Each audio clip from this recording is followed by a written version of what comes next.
ओम शांति।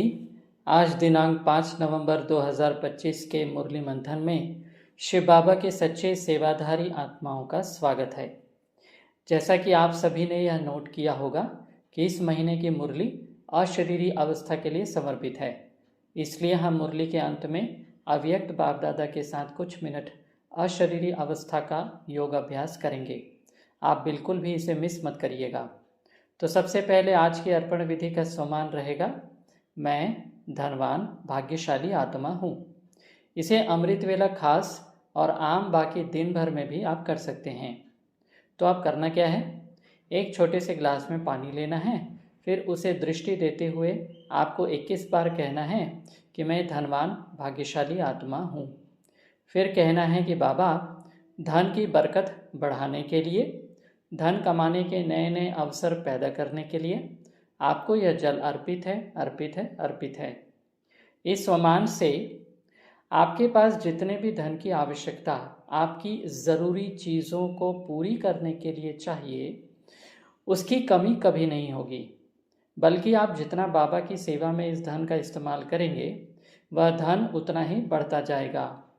लेकिन हमें यह भी सावधानी रखनी पड़ेगी कि जब धन बढ़ेगा तो माया भी अलग अलग रूप से आएगी, तो उसे सही तरह से परख कर चलना पड़ेगा।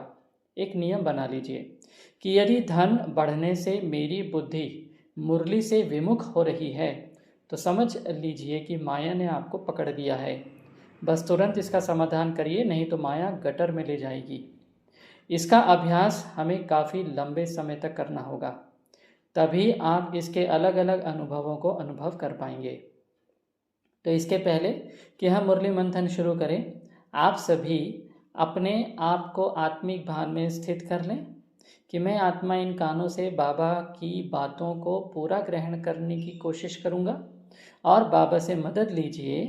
मेरे बाबा, मेरे साथी आ जाओ, आपकी मुरली की दीवानी बनने में मेरी मदद करो। मुरली में जो आप हमें डायरेक्शन देते हैं उसे धारण करने में मदद करो। तो अब हम 5 नवंबर 2025 की मुरली के मुख्य पॉइंट सुनते हैं। बाबा कहते हैं, मीठे बच्चे, यह सारी दुनिया रोगियों की बड़ी हॉस्पिटल है। बाबा आए हैं सारी दुनिया को निरोगी बनाने। आगे बाबा कहते हैं, यदि यह स्मृति रहे कि अभी हम इस पुरानी दुनिया, पुराने शरीर को छोड़ घर में जाएंगे, फिर नई दुनिया में पुनर्जन्म लेंगे। हम अभी राजयोग सीख रहे हैं राजाई में जाने के लिए। बाप हम बच्चों के लिए रूहानी राजस्थान स्थापन कर रहे हैं। यही स्मृति रहे तो दुख की लहर नहीं आ सकती। आगे बाबा कहते हैं, भल कोई कन्वर्ट भी करते हैं, हिंदुओं को क्रिश्चियन बना देते हैं। किस लिए? थोड़ा सुख पाने के लिए, पैसे, नौकरी आदि सहज मिलने के लिए, आजीविका के लिए। लेकिन हम बाबा के बच्चों को भी श्वेत वस्त्र में जब पहले देखते थे तो हमें भी सब क्रिश्चियन ही मानते थे, लेकिन अभी हमारी सभी सेवाओं को देखते अब उन्हें लग रहा है कि ये तो सत्य बाप की श्रीमत पर चलकर सभी को भाई भाई समझकर आत्मिक ज्ञान से सबका कल्याण कर रहे हैं, न कि किसी प्रकार के धन का लालच या आजीविका देने का लालच या अन्य कोई लालच। बाबा के बच्चे ऐसा कोई भी कार्य नहीं कर रहे हैं, किसी एक विशेष वर्ग या जाति का भी नहीं। बाबा के बच्चे सभी धर्मों को उनके सत्य पिता का परिचय देकर सबका विकास कर रहे हैं। बाबा का ज्ञान सर्वधर्म मान्य है। आगे बाबा कहते हैं कि अब तुम बच्चे जानते हो, हमको पहले पहले तो आत्म अभिमानी बनना पड़े, यह है मुख्य बात, क्योंकि यह है ही रोगी दुनिया। ऐसा कोई मनुष्य नहीं जो रोगी नहीं बनता हो। यह सारी दुनिया बड़े से बड़ी हॉस्पिटल है जिसमें सब मनुष्य पतित रोगी हैं। आयु भी कम होती जाती है, अचानक मृत्यु को पा लेते हैं, काल के चंबे में आ जाते हैं, है ना। तो रोगी व्यक्ति मन शांत न होने के कारण अपने शरीर के सिग्नल्स को नहीं समझ पाता। शरीर बीमारी से पहले हमें 4 सिग्नल देती है: भूख, प्यास, नींद और शौच। यानी कि जब भी हमें भूख लगे तो खाना खा लो, और यदि भूख न लगे तो नहीं खाना चाहिए। प्यास लगे तो पानी पी लो, नींद आए तो सो जाओ और शौच आए तो टॉयलेट चले जाओ। जब जब इस सिग्नल को हम ओवरटेक करने की कोशिश करेंगे तो हम बीमार अवश्य होंगे। हम यह सिग्नल क्यों नहीं पकड़ पाते? क्योंकि अभी हम हैवी बॉडी कॉन्शियसनेस में हैं, यानी अभी देह भान में हम फंसे हुए हैं। इसलिए बाबा आत्मा के अभ्यास की तरफ इशारा, खास अटेंशन खिंचवाते हैं। हमारी लालच पर जैसे जैसे हमारा नियंत्रण होता जाता है, हम स्वस्थ होते जाते हैं। बाकी 63 जन्म के विक्रम और इस जन्म के विकारों के कारण भी हम बीमार पड़ते हैं। इसलिए आत्मा और परमात्मा का पाठ हमें अच्छे से पक्का करना है, तभी हम एक स्वस्थ शरीर की कल्पना कर पाएंगे। एक स्वस्थ शरीर में एक स्वस्थ मन रह सकता है। बाकी इसका उल्टा भी कह सकते हैं, लेकिन इस तमोप्रधान युग में एक स्वस्थ शरीर का रहना बहुत बहुत आवश्यक है। आगे बाबा कहते हैं कि अगर देही अभिमानी नहीं बनते तो कोई काम के नहीं। बाप तो सदैव आत्म अभिमानी हैं ही, इसलिए वह सुप्रीम है। तो देखिए, कई बार यह मन में प्रश्न आता है कि बाबा सुप्रीम क्यों हैं? तो आज उसका जवाब हमें बाबा देते हैं कि वह सदैव आत्म अभिमानी है और हम आत्माएं कभी कभी वाली हैं, यानी कि कभी आत्मा और कभी शरीर। इसलिए हम सुप्रीम नहीं हैं, परमात्मा सुप्रीम है। आगे बाबा कहते हैं कि तुम आत्मा हो, आत्मा ही पुनर्जन्म लेती है, आत्मा ही शरीर लेकर पाठ बचाती है। बाबा बार बार समझाते हैं, अपने को आत्मा समझो, इसमें बड़ी मेहनत चाहिए। जैसे स्टूडेंट पढ़ने के लिए एकांत में, बगीचे आदि में जाकर पढ़ते हैं। पादरी लोग भी घूमने जाते हैं तो एकदम शांत रहते हैं। वह कोई आत्मा अभिमानी नहीं रहते, क्राइस्ट की याद में रहते हैं।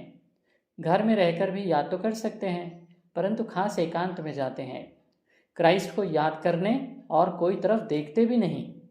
जो अच्छे अच्छे होते हैं समझते हैं हम क्राइस्ट को याद करते करते उनके पास चले जाएंगे। क्राइस्ट हेवन में बैठा है, हम भी हेवन में चले जाएंगे। यह भी समझते हैं क्राइस्ट हेवनली गॉड फादर के पास गया, हम भी याद करते करते उनके पास जाएंगे। सब क्रिश्चियन उस एक के बच्चे ठहरे, उनमें कुछ ज्ञान ठीक है, लेकिन क्राइस्ट की आत्मा तो ऊपर गई ही नहीं। क्राइस्ट नाम तो शरीर का है जिसको फांसी पर चढ़ाया है ना। तो हम सबको ये जानना चाहिए, जीसस तो वह पवित्र आत्मा थी जिसने क्राइस्ट के शरीर में प्रवेश किया। दुख क्राइस्ट को हुआ, जीसस को नहीं। बाबा कहते हैं आत्मा तो फांसी पर नहीं चढ़ती है। अब क्राइस्ट की आत्मा गॉड फादर के पास गई, यह कहना भी रॉन्ग हो जाता है। वापस कोई कैसे जाएंगे? हर एक को स्थापना फिर पालना ज़रूर करनी होती है। तो आज भी जीसस और क्राइस्ट दोनों अपने धर्मों को संभालने के लिए इस धरती पर हैं और अपने धर्म की आत्माओं की पालना कर रहे हैं। आगे बाबा कहते हैं ऐसे नहीं कि यहाँ ही निरोगी बनेंगे। बाप कहते हैं निरोगी होते ही हैं नई दुनिया में, पुरानी दुनिया में निरोगी हो न सके। यह लक्ष्मी नारायण निरोगी एवर हेल्दी हैं। वहाँ आयु भी बड़ी होती है, रोगी विशेष होते हैं, वाइसलेस रोगी नहीं होते, वह ही संपूर्ण निर्विकारी। तो चूंकि यह पुराना शरीर विकारों से पैदा हुआ है, इसलिए यह कभी भी संपूर्ण स्वस्थ नहीं हो सकता, लेकिन इतना स्वस्थ रहेगा जिसके कारण हम अपनी आवश्यकता वाले कार्य आसानी से कर पाएंगे। आगे बाबा कहते हैं कि यह आत्मा की यात्रा है, बाप परमात्मा के पास जाने की। यह स्पिरिचुअल यात्रा समझाए वह जो खुद भी रूहानी यात्रा पर हो। खुद होगा नहीं तो दूसरों को बताएंगे तो तीर नहीं लगेगा। सच्चाई का जौहर चाहिए, है ना। तो आप सबको याद होगा 3 नवंबर की मुरली में खास बाबा ने जिक्र किया था कि रूहानी यात्री उपराम, न्यारे और निर्मोही होते हैं। इसलिए यदि ये लक्षण हैं तभी यह ज्ञान हम सुना पाएंगे। आगे बाबा कहते हैं स्त्री पति को कितना याद करती है। यह है पतियों का पति, बापों का बाप, गुरुओं का गुरु। गुरु लोग भी उस बाप को ही याद करते हैं। क्राइस्ट भी बाप को ही याद करते थे, परंतु उनको कोई जानते नहीं हैं। बाप जब आए तब आकर अपनी पहचान देवे। भारतवासियों को ही बाप का पता नहीं है, तो औरों को कहाँ से मिल सकता। आगे बाबा कहते हैं कि बाप आकर के यात्रा करना सिखलाते हैं। वो लोग फिर स्टार्स, मून आदि तरफ जाने की ट्रैवल करते हैं। अभी तुम जानते हो उनमें कोई फ़ायदा नहीं, इन चीज़ों से ही सारा विनाश होना है। बाकी जो भी इतनी मेहनत करते हैं सब व्यर्थ। तुम जानते हो यह सब चीज़ें जो साइंस से बनती हैं वह भविष्य में तुम्हारे ही काम आएंगी। यह ड्रामा बना हुआ है। तो अभी के वैज्ञानिकों को ऐसी बुद्धि से बहुत सुकून मिलता है। एक तरफ विनाश कर रहे हैं, दूसरी तरफ सत्युग के लिए नए आविष्कार कर रहे हैं। उनके अंदर के खोज के संस्कार ही सत्युग के कई आविष्कारों का सहारा बनेगा। आगे बाबा कहते हैं, बाबा हमें बहुत पक्का करवाते हैं कि अभी तुम बच्चों का है बेहद का संन्यास, इस दुनिया से ही चले जाएंगे अपने घर, फिर हेवन में आएंगे। आगे बाबा कहते हैं कि क्रिश्चियन लोग हेवन का अर्थ नहीं समझते हैं, वह मुक्ति धाम को हेवन कह देते हैं। ऐसे नहीं कि हेवनली गॉड फादर कोई हेवन में रहते हैं, वह तो रहते ही हैं शांति धाम में। अभी तुम पुरुषार्थ करते हो पैराडाइज में अर्थात स्वर्ग में जाने के लिए। यह फ़र्क बताना है। गॉड फादर है मुक्ति धाम में रहने वाला, हेवन नई दुनिया को कहा जाता है। फादर ही आकर पैराडाइज स्थापन करते हैं। तुम जिसको शांति धाम कहते हो उनको वो लोग हेवन समझते हैं। यह सब समझने की बातें हैं। जब किसको फांसी दी जाती है तो अंदर में यही रहता है, हम भगवान पास जाते हैं। फांसी देने वाले भी कहते हैं गॉड को याद करो। गॉड को जानते दोनों ही नहीं हैं, उनको तो इस समय मित्र संबंधी आदि जाकर याद पड़ते हैं। गायन भी है, अंत काल जो स्त्री सिमरे, कोई न कोई याद ज़रूर रहता है। सतयुग में ही मोहजीत रहते हैं, वहाँ जानते हैं एक हाल छोड़ दूसरी ले लेंगे, वहाँ याद करने की दरकार नहीं। इसलिए कहते हैं दुख में सिमरण सब करे, सुख में करे ना कोई। यहाँ दुख है इसलिए याद करते हैं, भगवान से कुछ मिले, और वहाँ तो सब कुछ मिला हुआ है, अर्थात सतयुग में सब कुछ मिला हुआ है। तुम कह सकते हो हमारा उद्देश्य है मनुष्य को आस्तिक बनाना, धनी का बनाना। अभी सब निधन के हैं और हम धड़ का बनते हैं। आगे बाबा कहते हैं यह भी जानते हैं भारतवासियों की पहले पहले आयु बहुत बड़ी रहती थी, अब छोटी है। क्यों छोटी हुई है यह कोई भी नहीं जानते। तो आजकल की जीवन शैली ऐसी हो गई है जिसके कारण अधिकांश बीमारी को लाइफस्टाइल डिसीज़ कहा जाता है। इसलिए बाबा कहते हैं कि कलयुगी फ्रूट्स खाकर अपना शरीर स्वस्थ रखो। जिस भी डॉक्टर के साथ हमारा हिसाब किताब है हमें उनके पास जाना ही होगा, और अंत में हमें ऐसा डॉक्टर मिलेगा जो हमें अच्छे से स्वास्थ्य लाभ दे पाएगा। लेकिन तब तक हमें थोड़ा सहन करना पड़ेगा।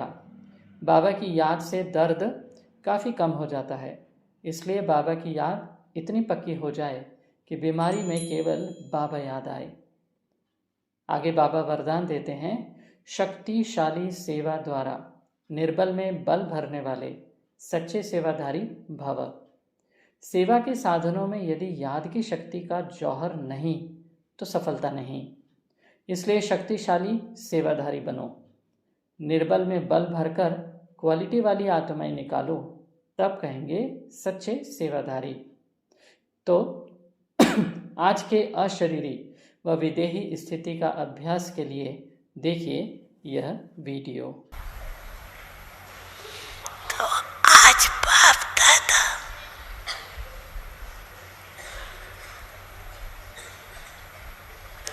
सेकंड में फुल स्टॉप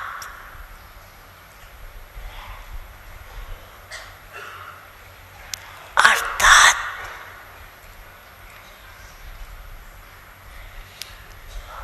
एकाकार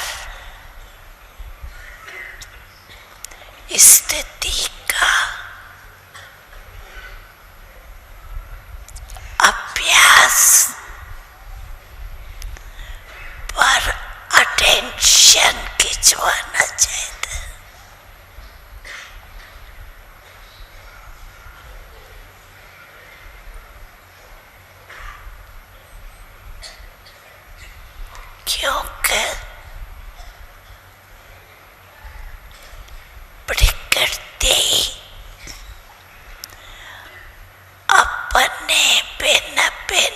रंग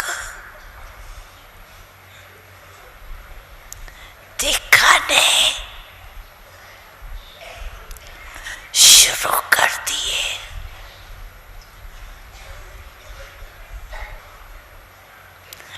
आप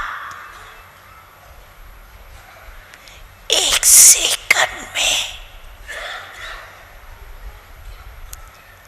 परम धाम में टिका सकते हो।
अच्छा,